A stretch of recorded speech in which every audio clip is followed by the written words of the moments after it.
I've heard Sean Combs is in fact from people who used to work in his company. So I'm assuming I'm not had sex with Sean Combs. I've not spoke to Sean Combs. But based on those sources, I've heard he's in fact. That's why I don't be going to them puppy parties. You from the front and the back at the same time? What are you talking about? Look, if you're into that, I'm fine with it. To each his own. I'm just saying this ain't my mother. I like it. It's uncomfortable. I think I belong in the girls' bathroom.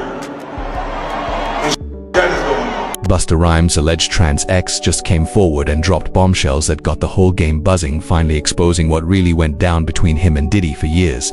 Whispers surrounded Busta's private life, but now the curtains being pulled back. Right at the center is a bold and unapologetic voice. Tony Newman, a former trans escort and industry whistleblower who's been airing out dirty secrets for years. And this ain't just talk. Her words have reignited the same fire that 50 Cent sparked not too long ago. Just days earlier, 50 posted a clip that sent shockwaves, not just any video, but one that allegedly shows Diddy, his rumored trans lover, and Busta Rhymes in the same room. Folks who saw it said the energy was way off, like one of those infamous adult parties 50's been hinting at for years.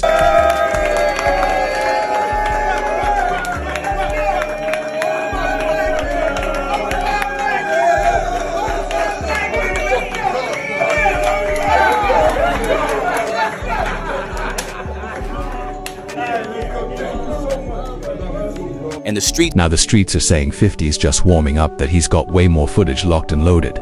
For years, 50's been clowning those secret parties, throwing shots at the fruity vibes and making slick comments about Diddy's bizarre invites, and now it's starting to look like those jokes were really warnings, truth hidden in plain sight. He doesn't even know what he's saying is like fruity.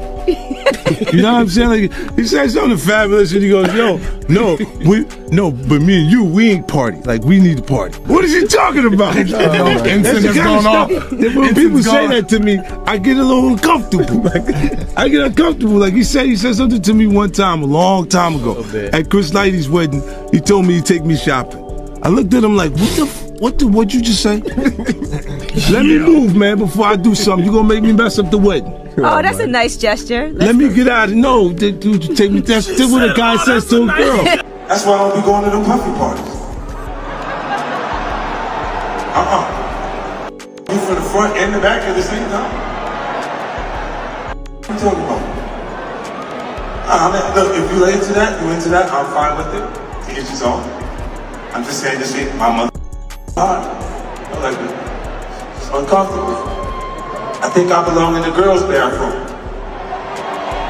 That is going on. And Busta's name, it's front and center in all this. While he was always seen as someone who stayed clear of the drama, insiders say that's not the full story.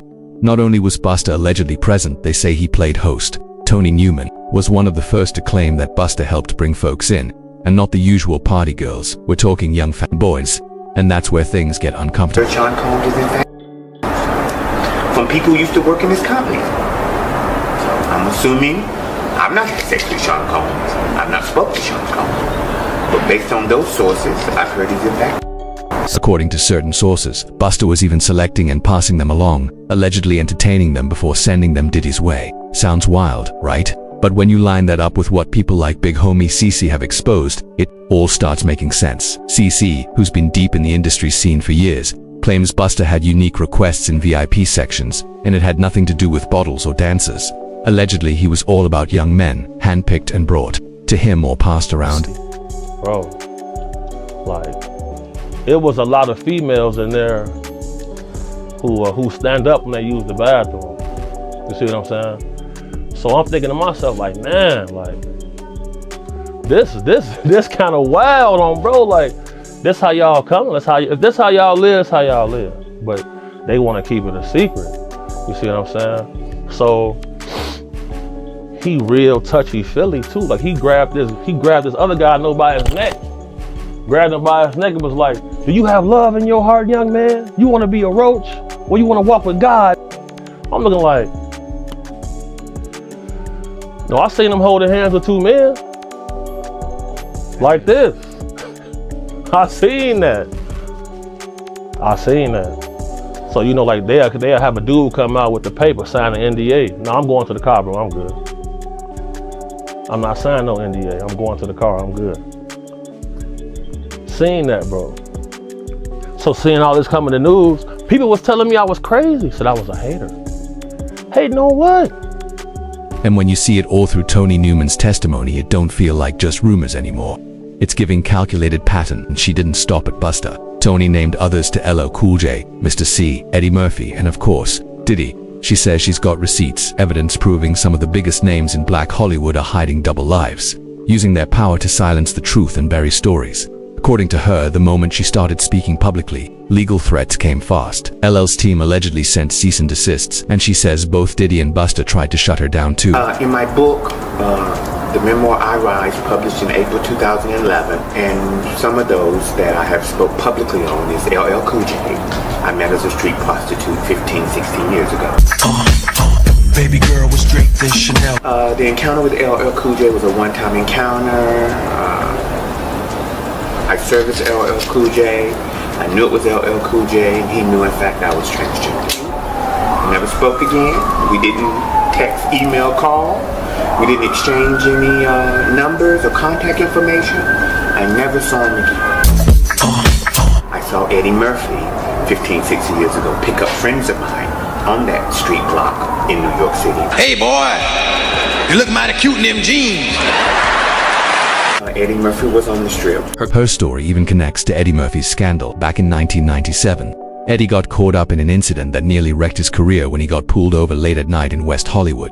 But he wasn't alone. In the car with him, a 20-year-old transgender escort named Adazone Suli. Eddie claimed he was just helping someone in need, being a good guy. But when cops looked closer, they found out his family was out of town. And he allegedly picked her up around 4 a.m., said he was looking for something to read when he ran into her on Santa Monica BLVD and had no idea she was trans. And I'm not gay, and I'm not, and that's what's weird about this, to have your sexuality question and your moral fiber question and all that, when all I was doing was trying to be nice to somebody. Eddie Murphy tells E.T. that his wife and children were out of town, says he wanted something to read and went to a late-night newsstand. He stopped here and picked up the suspected transsexual at 4:45 in the morning. He says he thought he was aiding a distraught woman.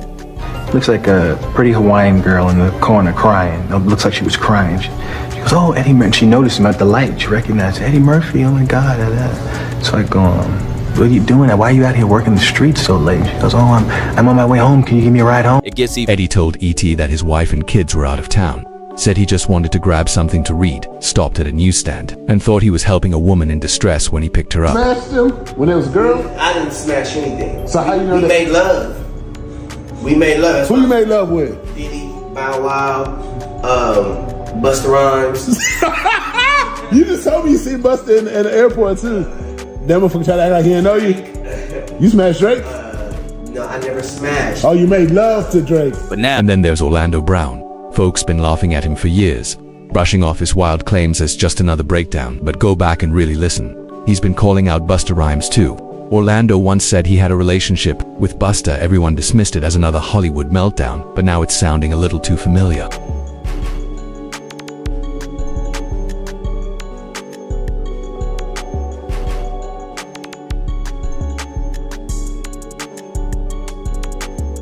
Another video research. But now the internet's buzzing with claims that Orlando might have been one of those fanboys allegedly passed around, used, and tossed aside. It's a disturbing thought, especially when you look at how Busta Rhymes presents himself in public. He's always been defensive, sometimes even aggressive whenever anything tied to sexuality is mentioned. Back in 2006, he was accused of hurling a homophobic slur at a male fan in a bar. Then in 2007, he straight up walked out of a radio interview the second the host brought up homophobia in hip-hop. Didn't argue, didn't clarify, just dipped. At the time, people brushed it off as discomfort. But now the question is, if someone gets that triggered by a topic, what are they really hiding? And it's not just words. That dinner party clip with Diddy, Coi Leray, and Busta had folks analyzing every second. Diddy standing by Coi, Busta's watching from across the table. Gives Diddy a tap on the shoulder like a quiet go. Ahead, big bro move. Meanwhile, Coi's face, not smiling, not feeling it. She looked straight up uncomfortable. The internet ran with it.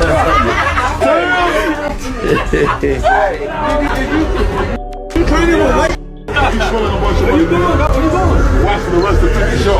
Okay. Where the you going? I'm fly there. You see me? Nigga, you going to walk to the money with this fly. Let's go. No.